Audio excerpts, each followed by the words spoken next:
Hello, everybody, and welcome to the first official event series of season 2. I guess I should say it that way. Of season 2. Of season 2 of We the gave up on season IFNZ 2. podcast. This is brand new. Nobody has to listen to anything else. This is the second event series. This is ever. episode 1 of our new show. No, this is the second event series, episode 1. Is that how we do it? I was going with this is our new show. Oh, this is our new show. Hey, everybody. Welcome to our new show. This is called That Was A Hoot. If you like us, though, you could totally listen to our other stuff. Yeah. We had another event series. It lasted like 12 episodes. It was pretty great. Some would even say that was our first one. This is our second one, but that's neither here nor there. Episode 1. That was a hoot.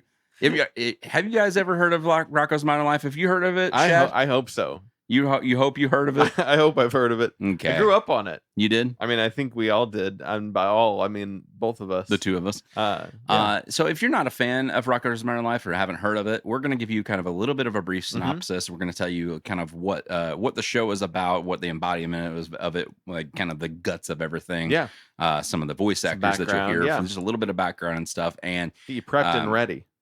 Yes, because this is a watch along series event that we're kind of doing as a new show. So what you can expect from this is basically you can subscribe to Paramount Plus. That is our watch along. That's our guide. Our watch along guide. It's giving us the season breakdown of the show. Seems itself. like it's not the most correct in release date order. Right. It is the most universal. Right. Way that we can all talk about the same thing in the same order together. So $5 subscription for a base service. Is that what it on is? There? Yeah, and then you can pay an additional premium to get one without ads if you so choose. But yeah, just a $5 commitment per month. I think they've got a killer like annual, like maybe like $30 annual sometimes. If you pay attention, if you're able to snag into that, you could get it to where you can just have the whole year for it and whatnot. But we're planning on going through the entire series of Rocko's Modern Life. Also included with this is us kind of doing a read along as well with the comic book series in between seasons. Each of those series, what was the first one was just Rocko's Modern Life, and then Rocko's Modern Afterlife. There's two Rocko. There's Marvel created Rocko's Modern Life that was out in 94. It's a 7-issue series. And then you've got the Boom Studios Rocko's Modern Life in 2017, which was a 8-issue series. And then Rocko's Modern Afterlife. Was in 2019. That was 4 issues. And then we'll kind of all cusp it like at the end of everything with Static Cling. Yep. If we're having a great time, maybe we'll do a watch along of a playthrough of the Super Nintendo game. Yeah, we could. I guess if it was, I don't know if there's a plot really much to the Super Nintendo game, but I'm not sure. I've got a bunch of ROMs and stuff saved on my PC anyways, and it's like it's the library of all Super SNES Nintendos, games, so it's like all 730 something titles. Okay. So I'm assuming that's in there somewhere. So I mean, it's completely feasible for us to do that easily. Whether it just be I was gonna watch somebody's video, but on you watch my video. I'll watch your. You watch me play that game. That'd be awesome. Watch me do me. Watch me. Ooh, watch me. Watch me.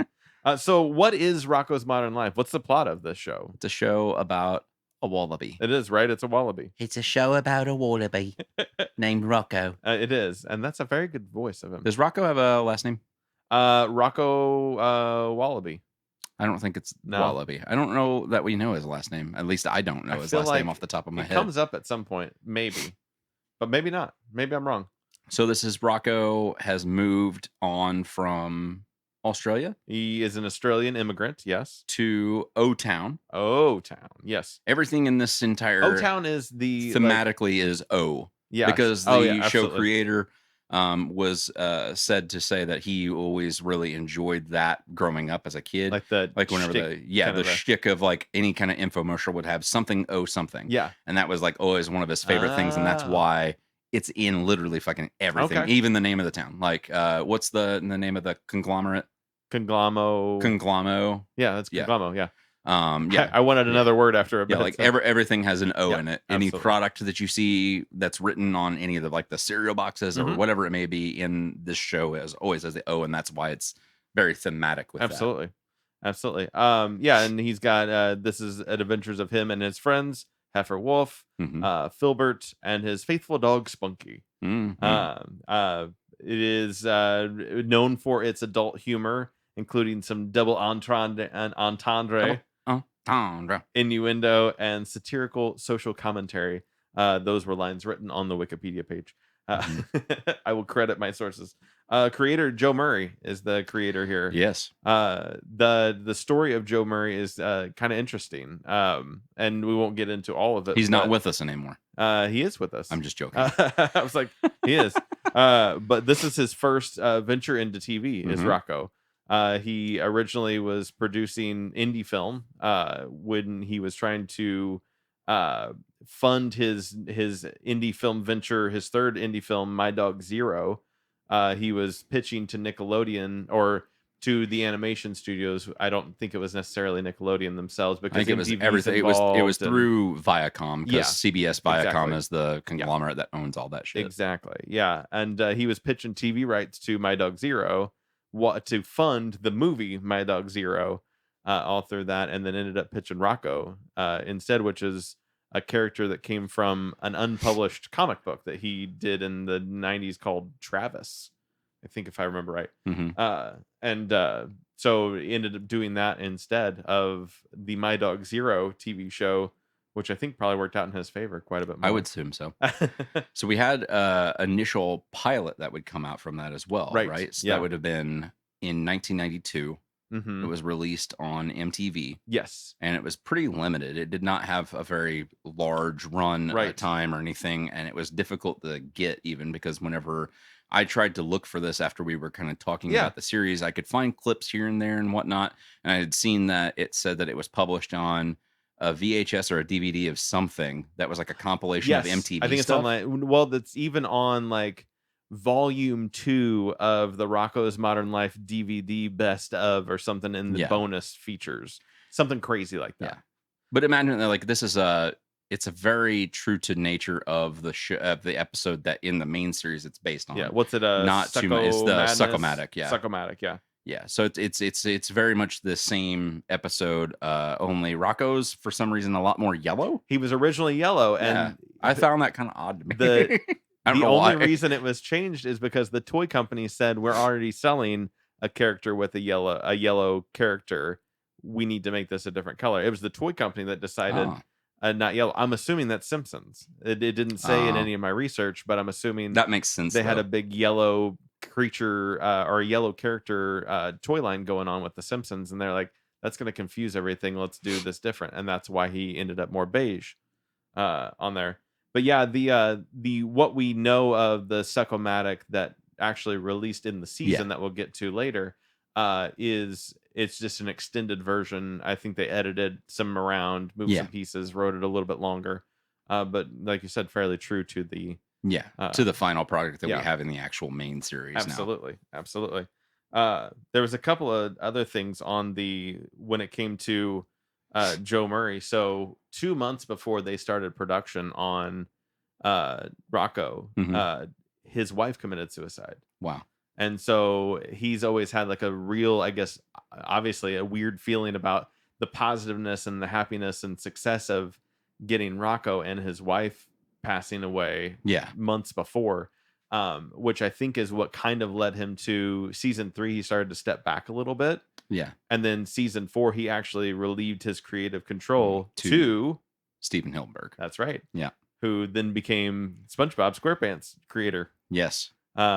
So that was like basically once Steven Hillenburg had the reins, that's where you would get basically like 70-75% of the staff that worked on Rocco under his reign of season 4 would be the people that like 3 years later would come up with SpongeBob. Exactly. And it seemed like that was kind of Nickelodeon's venture, I guess, was that Joe Murray stepped back and said, I want you guys to keep going even past season 4. He just wanted to step out of it. And I think with those just weird feelings with the wife situation, and the whole plan was for Steven to continue. That's what he wanted. He wanted Steven to continue Rocko's Modern Life, and they canceled it instead, and then ended up not even what you said 3 years later is I think this ended in 96, right? So 99 is whenever SpongeBob started. Which, they probably, I guess, started it probably shortly after cancellating. Because there are actually like pilot episodes that you could see that were test pilot episodes that came out in as early as 1997 of SpongeBob. Really? Of just really rough hand drawn shit, cool. Basically with Tom Kenny's voice and everything. Okay. Like it was already the same people. Like everybody was already on board as early as 97 leading into this, basically. Cool. So yeah, it seemed like it was just like, hey, whoever wants to come over with this, we got another show that we kind of have under our belt. It was still with Nickelodeon. Let's see what happens. And like everybody was just like, Tom Kenny was like, no, sure, yeah. I'm sure that it's not his real speaking voice. Right. And and then Joe Murray went on to do Camp Lazlo for quite a few seasons. Maybe more than Rocco. I never watched Camp Lazlo. I didn't like it as much. It wasn't my cup of tea. And then Let's Go Luna. Let's Go Luna is currently airing on PBS Kids. I think they just did the second season not too long ago. Cool. On that. So he's still working, still doing his thing. And he has big plans, it seems like, because like I even saw where he was kickstarting, like he was trying to do an entire Cartoon Network, a cartoon, like I don't know what you call it, a whole slate of cartoons that he was going to head up through Kickstarter, and got funded, but that was like in 2011. Yeah, I don't think anything ever came of it. He at least has ideas and shit like that kind of kicking around. He's still, and he does. It makes you wonder, like, whenever we get to Static Cling, was that all through Steven Hillenburg and team and Associated? Because I don't know if that's what I was like. I wonder if they gave him any kind of, since he's kind of back in the fray of things, if they gave him any kind of like creative control back. Know. But he's also written 2 children's books, written and illustrated 2 children's books, and then illustrated 2 others for 2 other people. So he's definitely in the fray of it all. Still, it is Joe Murray. Yeah, it is on Static Cling. Yep. And Steven Hillenburg's not even attached to it at all. Wow. It's based on Rocko's Modern Life by Joe Murray, written by Joe Murray, Mr. Lawrence, and Martin Olson, and directed by Joe Murray as well. Okay. I don't know Martin Olson. Maybe he was the whole fray of everything with it. That's really cool. So as we had said, the show ran from September 18th, 1993 to November 24th, 1996 for a total of 52 episodes, along with the special Rocko's Modern Life Static Cling that came out on Netflix August 9th, 2019. I like how they were listed on Wikipedia as like 52 episodes, 100 segments. Yes. Yeah, essentially. And then, so you can get this on Paramount Plus. It's also on that Nick Splat on VRV, right? It's on VRV, and I think you can get the VRV subscription if you so choose, and do it with Prime. Okay. Because I know you can get those like baser subscriptions on there and whatnot as well. Maybe through Hulu as well, but I know that it listed it on Prime. It says with premium subscription. I haven't seen it on Hulu, but yeah. And then you can buy it digitally on every known platform. Any major as it stands right now, it look like through like Google TV and Movies, it's only like $4 per season. Yeah. So it's not too bad. And I think they break them up as half seasons. Yeah, 6 and 6 every single time. Yeah. Yeah. And then obviously there were VHS and DVD releases prior to. Right. I think now if you prefer the physical media, you can still get the complete series as like a $20 pickup if you're into the cool. DVD side of things. Yeah. Absolutely. Let's see what else we got. Theme opening credits. I don't have a lot to say about the actual opening credits. Like it's just kind of this weird kind of trippy thing of him getting kind of, he's full grown from the beginning. When he's a baby in diapers, he doesn't change size. I did notice that. It's almost like, I don't remember if there's anything. It almost seems like the way that they do that, it's almost meant to like, you kind of think like, oh, it's like he was like the runt of the litter. He just never grew. Yeah. Like he was always just this small kind of a thing. Like he's just the runt of his litter from his mom. Or whatever. Wallabies smaller creatures? Yes. Okay. It's like, they're not a kangaroo size. No, it's like a fourth of the size of a kangaroo. Oh, okay. Gotcha. Yeah. So they're definitely smaller, but they're all marsupial as well. So they still have the pouch and everything like that as well. They're pouching. They straight up pouching. I always thought, no, I didn't always thought, I never realized that the B-52s had a lot to do with the theme song. Yeah. But not as much to do with the theme song as I thought. Yeah. So let's see. I mean, let me tell you things. You already know this probably. So Pat Irwin is who created the theme song. Steve's brother. Steve Irwin's brother. I mean, it's Australian, right? So it all works. Who was in the B-52s at the time, but isn't like an original member of it. And so he wrote the theme song, and then there's 3 versions of the theme song. There's the Steve Irwin, the Pat Irwin original version. There's a remixed version that's just kind of, they just mix it a little bit differently. And then the third version does have Kate Pearson and Fred Schneider from the B-52s in it. And that's probably the one that we all remember more. The third version actually ends up on an anthology thing from the B-52s on really something. I saw it. It was like released in like 2007, and it's like a 4-disc collection. It's on like the second or third disc or something whenever I was researching this more in depth. Yeah. And I was just like, holy shit, they even put this out somewhere for that third version that has the band in it. I was just like, that's fucking nuts to me. That's awesome. So what I didn't realize, though, is that originally Joe Murray wanted Paul Sumerez to write it, who did all the music for My Dog Zero. So the guy who was doing his indie film, he wanted in there, but the studio said, no, he's new. We want somebody more experienced. And so I guess Joe Murray was like, well, if you want somebody real experienced, I want Danny Elfman. Yeah. And he asked for Danny Elfman and who declined only because he was busy at the time, I guess. And so they ended up. It seems like Danny Elfman is really almost down to do whatever, though. Honestly, as long as he's like not busy, it legitimately seems like he's just whatever. Yeah. Like only recently he released that solo album of his. He was just like, I'm not busy enough right now that I can release this and do this just in my own free time because I've had it working and kicking. Exactly. You know, I mean, he just seems like a genuinely easygoing kind of guy. He's not like snooty or anything. No, it's not too good for any certain project. Let's see. I had a couple of thoughts or facts. Give me your thoughties. We talked about Rocco being yellow. He was. He is yeller. He was yellow. Yellow belly. But then also, should we do the picture format that was released in 480i? What? I was scrolling through the Wikipedia. It says released original network Nickelodeon. The picture format 480i, 4:3 standard definition. Just overall thoughts on everything as we're going through it. I really like how throughout every episode, it's almost the plots are so basic. Yes. Just kind of in an appreciation of it, and it's just the characters that take it into these wild scenarios. It's Rocco needs to mop his floor, and then things go crazy, or he needs to go to the grocery store, or like it's the stupidest like. It is literally like somebody went to like I could imagine Joe Murray just being like, hey, it's like we're at improv class. Yes. Somebody give me a scene. Absolutely. And then we'll just figure out where the fuck everything goes wrong. And that's where we'll start writing. Yeah. You know what I mean? Yes. Like, Rocco needs to mop his floor. Now Spunky is in love with Mop.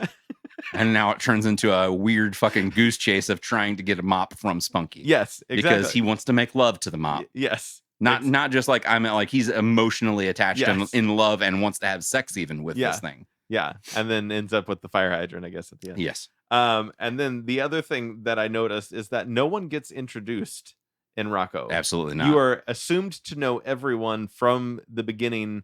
It's you know who Rocco is. Yeah. You know who Filbert is, or not Filbert. You know who you get introduced to Filbert. Kinda, but not even though. No, not a proper introduction. But I mean, he works at the comic book store, so that's where you get it. Yes. You watch you turn the page and then you wash your hands. Yes. And then you turn the page and then you wash your hands. Yes. But that's the introduction we get, and then from then on, he's just like, oh yeah, he's my second best friend. Though when they're at the grocery store, he doesn't know him at all. Yeah. Yep. Continuity. It's so weird. But yeah, that was just like the same thing. Like you think about the same kind of continuity that you get from a Looney Tunes cartoon. Yeah. I mean, you don't know who Bugs Bunny is whenever you're introduced to Bugs Bunny. That's true. That's a good point. point. You don't get a proper introduction to Elmer Fudd. Not only that, they've met each other multiple times at, 13 episodes into the series, and he's chasing this rabbit. Yeah. And he doesn't have like a vengeful vendetta until Bugs Bunny does something new to him at the beginning of the episode or something like that. Yeah, every single time's like a restart for some reason. But with Rocco, like these people have known each other for years before you even get involved in their life. And I liked that. I liked that that was a pretty cool thought on there. Should we go through the cast? Absolutely. Let's see who Let's go through the cast. As we go through the cast, you do the voice of the character, I'll do the voice of the character. Why do you make me do this? Because it's fun to do. For who? Both of us. And the people listening. They want to hear you be Stewie 7 times while you try to be somebody. No. I don't know if I will do this, but okay. I'll do it. So we've got Carlos Alazaraqui. Yeah, I don't know how to pronounce his last name. Let's just spell it because that's appropriate. Yeah. A-L-A. Famous voice actor now. Yes. I think this is really what kickstarted his career. Yes. But then he was in Reno 911. Reno 911, The State before that. That's kind of what kickstarted Reno 911. Yeah, it's like another cop drama that started before Reno started. Never even heard of it. Yeah. Huh. Carlos A-L-A-Z-A or no, dang it. A-L-A-Z-R-A-Q-U-I is Alcaris. how you spell Alcaris. But he plays Rocco, as we know. Mm-hmm. Spunky. Additional voices. Can you do Spunky's voice? That's good. And then here we go. Here's some names. Leon Chameleon. Leon. So that's one of your names. Gordon, Squirmy the Ringworm, Beaver Policeman, Earl Dog, Farmer. And Beaver Policeman? Are those the EMTs as well? We'll find out. I don't know. Is this all Carlos that does the voices for all of them? Carlos does all of those. And then you have Tom Kenny, of course. Yeah. So Tom Kenny does Heifer Wolf. Mm-hmm. He does additional voices. He does Chuck Chameleon. So it's Leon and Chuck. So it is the two main characters, basically, of the show doing the voices of the chameleons also. Yes. The brothers. Yep. So then he's the voice I know for the TV announcers and stuff as well, because it's very much the same TV announcer voice that you get later in the Powerpuff Girls. Yeah. So you get Mr. Smitty, Fran the Newscaster, Really, Really Big Man, Bloaty the Tick, Flecko, Dad. I'm sure there's many more, but that's where this kind of cuts off. Tom Kenny is a fucking legend. I mean, Carlos is as well now. I'm just saying, like, Tom Kenny can do so many different voices. It's nuts. Yes. And then you have Ralph Adler. Mm-hmm. Or no, Charlie Adler. Charlie Adler? It is Charlie Adler. But is Charlie Adler... No, that's Chris Adler. Chris Adler is the guy from Lamb of God. Drummer. Yeah. Yeah. Charlie Adler. His Ed Big Head. Yeah. Additional voices. Bev Big Head. So he does both Ed and Bev. I didn't realize that. Yeah. George Wolf. Mr. Dupet. Grandpa Wolf. Lady Hippo. That's her name. Her actual character name. Is Lady Hippo? Lady Hippo. Lady. Yeah. And I guess I'll call her Lady from now. I called her Mrs. Hippo. I didn't know. I just said Hippo. I wrote Hippo Lady in my notes. Right. Yeah. Mr. Fathead and Mrs. Fathead. Of the Fatheads. Yeah. And then Mr. Lawrence, of course. Maybe that's the theme song we should do for this instead, is the Fatheads rendition.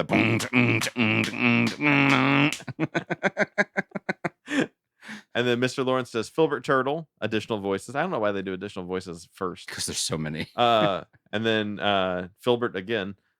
Peter Wolf, Filbert Shellbach. It's in 3 times. Who's Peter Wolf? Is that the emo brother guy? Yes. Yeah. Okay. Yeah, Peter's the brother.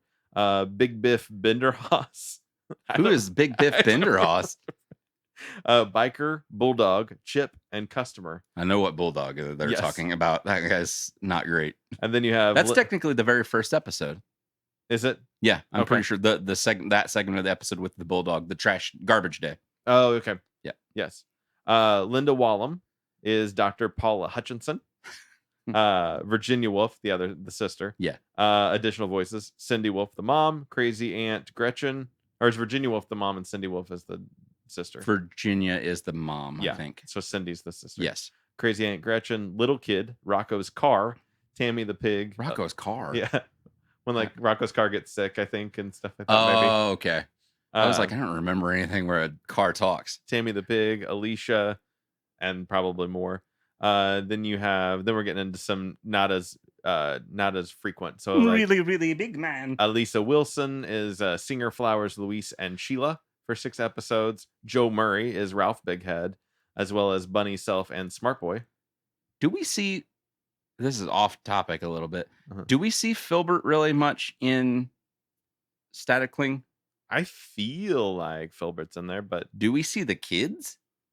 I feel like they're addressed at some point. I remember they have like a whole litter, right?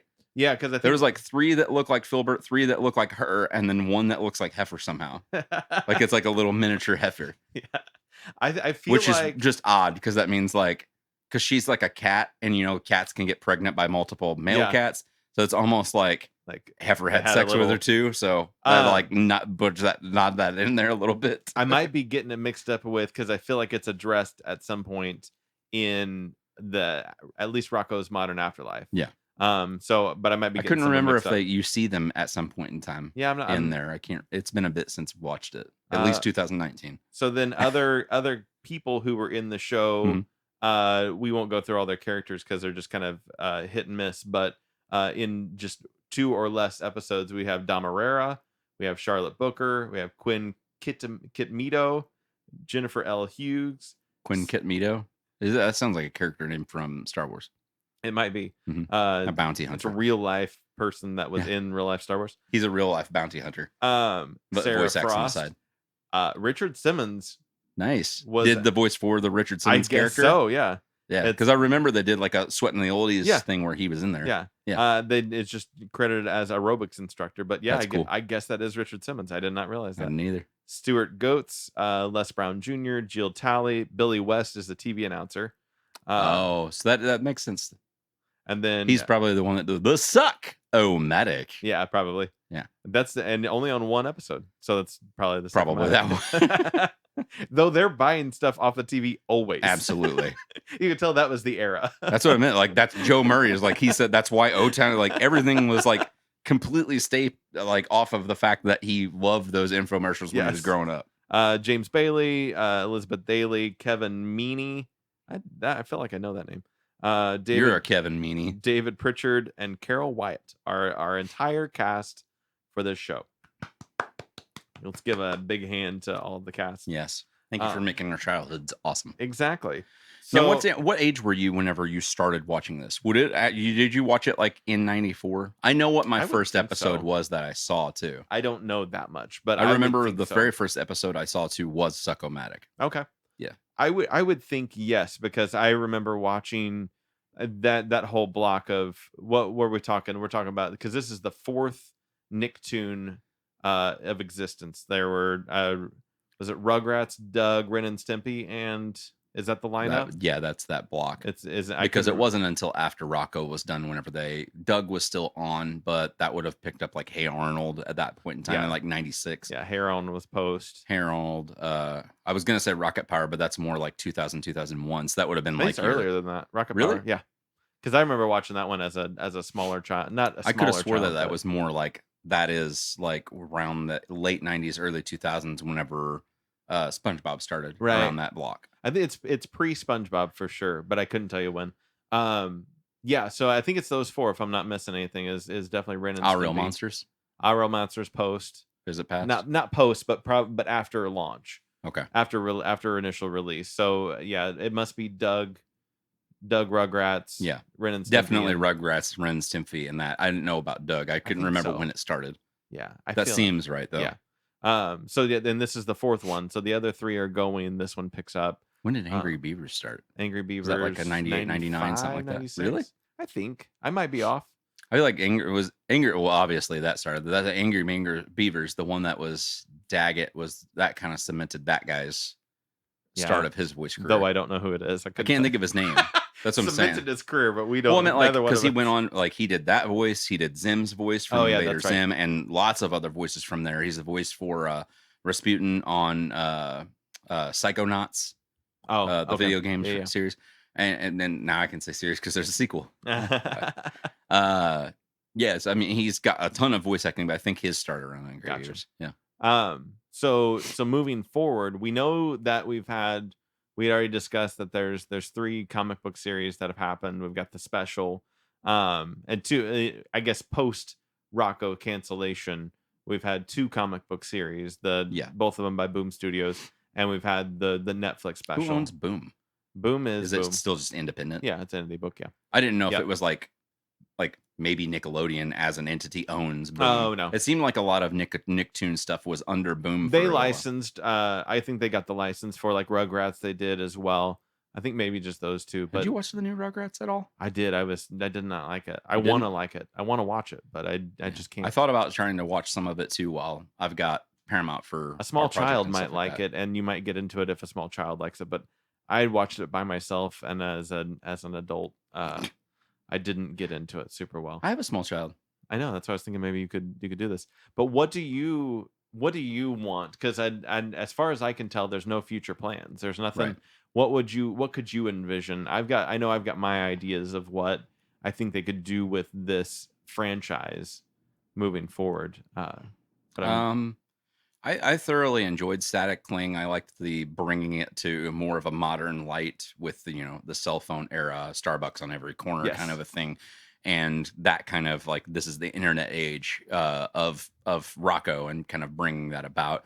I think it would be kind of cool if they tried to do something, because I guess Netflix, maybe they have a deal with Netflix of some They at kind, least had they had a with I that mean, anyway. they had a good experience as far as that and the Invader Zim special. If they wanted to do something, maybe even just like a little small mini series or something like that, maybe they could explore some of the content that we have from some of these comics too. Yeah. I mean, there's stuff written there that not a lot of your mainstream audience that consumed Rocco back in the day might not, like us, want to read or catch up on. You've got to They could do an afterlife kind of like a mini series type thing true. or something, or just a movie that's kind of based around the main central plot points of that series. I always want to see new, because I am the consumer of that content. Yeah. But you're right, is that you're already, there's a small population of Rocco fans, and then you cut it even further into comic book fans that are also Rocco fans, and it's a really small niche market there, so you could replicate that.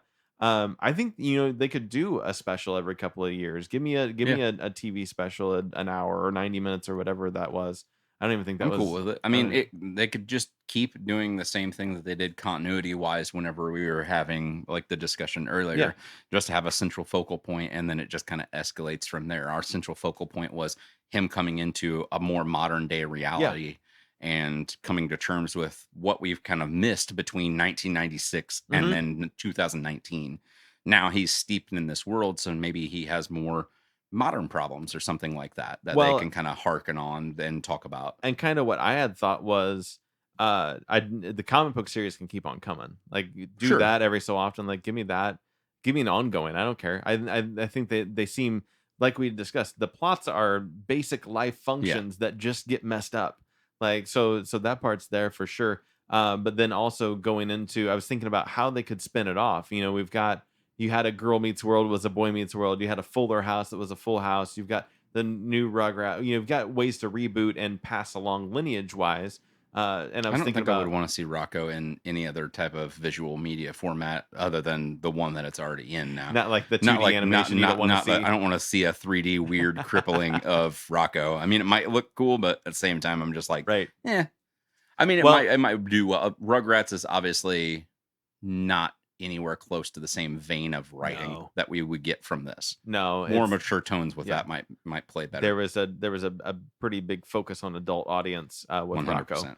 Rocco. But I was thinking about, well, they don't really have kids, and we don't have any buy-in to Filbert and Dr. Hutchinson's kids. Like, there's no real pull to that. But we could have a Rachel's Modern Life and have Rachel Bighead be our focal point, and have that, and have all of these characters in O-Town and the city that she had moved from, because she lived in that like Hollywood kind of area, and then it came back to O-Town. So having a Rachel's Modern Life was like, you could do that, and you could pull that off, whether spin it was from that perspective and do it that way. Absolutely, would be interesting. That's all I got, because that was the best idea, and otherwise it was like, give me more specials and comic book series, please. Yeah, I think the more realistic thing would probably be just the specials. Yeah. From this point, I think that seems more like Joe Murray's more centered in a lot of other things that he's working on now, or probably other ideas. And that was probably a really cool coming like full circle return type of a thing. So maybe that's something that he just does like every 2 to 3 years. He gets to come back and he's just like, hey, what's going on over here now? Oh shit, Conglomerate's like taking over the world, and now Rocco and Heifer and Filbert are the only 3 people that can stop them from taking over everything. Well, it's always been, as the Wikipedia said, it's a social commentary. Yeah. So I mean, it's whatever's going on currently. So there is crazy Amazon stuff going on, and you could totally conglomero Amazon, like, and you can kind of poke at that, or you can. What if Rocco did their thing, spoof on COVID? Oh, and you could. I don't know if we should spoof COVID. A pandemic special. I mean, South Park obviously can get away with it multiple times, but I don't know if Rocco. Yeah. I don't know about that either. Yeah. What's our sign off here? Our sign off here? Yeah. I don't know, man. I don't have one. Do we like that was a hoot? No. That's the name of the show. Oh, okay. That's how it starts. We don't end it that way. We have to say something different. We say podcast day is a very dangerous day. Podcast day is a very dangerous day.